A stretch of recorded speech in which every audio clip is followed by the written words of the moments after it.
in L.A. all week. How we doing, fellas? Good morning, good morning, good morning. How y'all doing? Good morning. I'm good. All Ready right. to do this? Ready to go. All right. Boston, fellas, back with a vengeance, dominating the Warriors by 33 points. Gordon Hayward finally looking like himself again, dropping 30.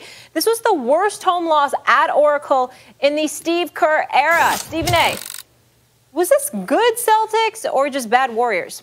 Well, I think it was bad Warriors. I mean, you know, I'll leave it to Max to give Boston all the credit in the world, and I can understand that. But this was clearly bad Warriors. Number one, Klay Thompson didn't play. Okay, so this is not truly the Warriors without him. Whenever him or Steph Curry, any portion of the Splash Brothers is out of the lineup, it's certainly not the same team. But on their worst day, they haven't been this bad. They got bum rushed and beat down by the Boston Celtics. Gordon Hayward, who's only scored, he scored over 20 about 4 times this entire season, dropped 30 on them last night, shooting 12 of 16 from the field. You don't anticipate that happening. Kevin Durant only has 18 points. That's almost blasphemous, for crying out loud. That's not something that we expect to see from him. And then, of course, there is the issue of Boogie Cousins. Let me be very, very clear. Boogie Cousins, I offered him an apology months ago because, my goodness, I did not expect him to come back so soon from the Achilles injury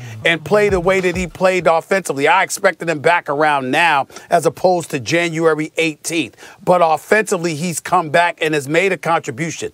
He is a flagrant liability defensively. I mean, you had Brad Stevens calling plays against him half the night, for crying out loud. Wherever he was, be in attack mode, action plays called in his direction all night long, which speaks to the level of frustration that he ultimately displayed in doing what he did, getting into it with Baines. The bottom line is he's a defensive liability. There's no way to cut it. You look at him perform. With him on the court, they're a minus. Without him, but the 4 other guys on the court, they're like a plus 12 or 13 or something like that. This is the Golden State Warriors that we're talking about. So when I looked at them last night against Boston and the lethargy that they put on display, as Steve Kerr accurately pointed out, they seemed to be in cruise control. They didn't seem to prioritize anything. They seemed ill-equipped, as if they took Boston for granted. Like, Boston is struggling. We're the reigning, defending 2-time champions. We know we're going to bum rush them.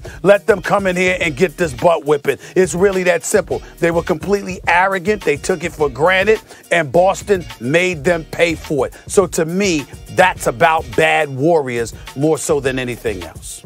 You go on the road and beat the defending champion Golden State Warriors by 33, you're balling. That was great Celtics. Not good Celtics, great Celtics. When I've been saying all along, Stephen A., they're your pick to get out of the East. You never backed off that. You got nervous, but you never backed off it. But I've been saying the same thing the whole time. There is in that team somewhere a championship-level team. It's in there somewhere. They had to find it. And what did Kyrie Irving say? They take this plane ride, right? They work things out. And Kyrie'd been trying to lead this team, but he didn't. He tried different things. One of the things he tried was to sit down for a national interview, usually a very bad idea, and throw his guys under the bus. They didn't react well to that. They didn't seem like they wanted to play with him after that. They just take a plane ride out west. Apparently, they work things out. And, man, I believe him based on the way they played. You know what Kyrie Irving that was? That was 19.11 assist Kyrie Irving. That's the Kyrie Irving they need.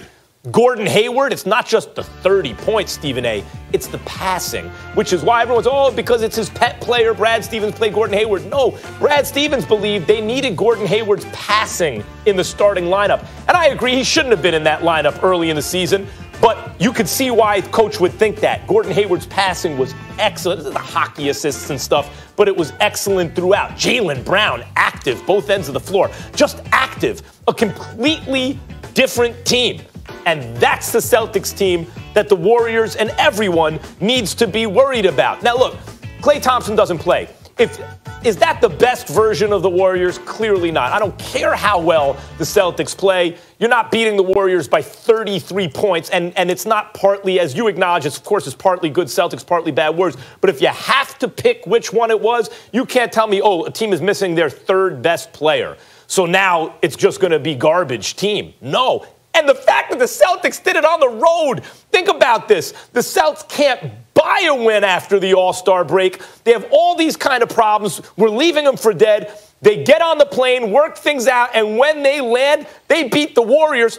Warriors aren't playing second to back-to-back. They beat the Warriors by 33 points because they balled. 8 deep, they balled last night. Well, let me say this, Mr. Fred Astaire, because you talked about how, hey, you know what? I've been saying it all year. What you've been saying all year is that Toronto is coming out of the East. Yes, you said the Celtics have a championship in them. Well, what the hell does that mean if you're picking Toronto? So sit on that for just a second, and I'll come back to you. Secondly, 8 for 35 shooting from three-point range for the Golden State Warriors. Is that them? The Golden State Warriors shoot 38.3%. They are second in the NBA to the San Antonio Spurs. They don't play like this. All I'm saying is it was a tremendous effort by the Boston Celtics. I'm not taking anything away. And I can't tell you how happy I am for Gordon Hayward to finally show up and play the way that they expected him to play when they first brought him on board. We know the injury has everything to do with him not having the kind of games that he should have had since he arrived in Boston. But it was really, really good to see him last night perform the way that he performed. I was really, really happy for him. But again, I go back to the three-point shooting. Okay, I go back to the assist. Boston 38-26 in assist. Kyrie Irving only 11 shots distributing the basketball. I understand we can look at that and we can use that as a formula to point to the success of the Boston Celtics. But what I am saying to you is that it is such an extreme aberration to see the Golden State Warriors play the way that they played for an entire game like that last night. It'd be bad if it was one bad quarter. But last night, the whole game, they just weren't there. Look, I know we got to move on. All I'll say is this. 8 for 33 from 3.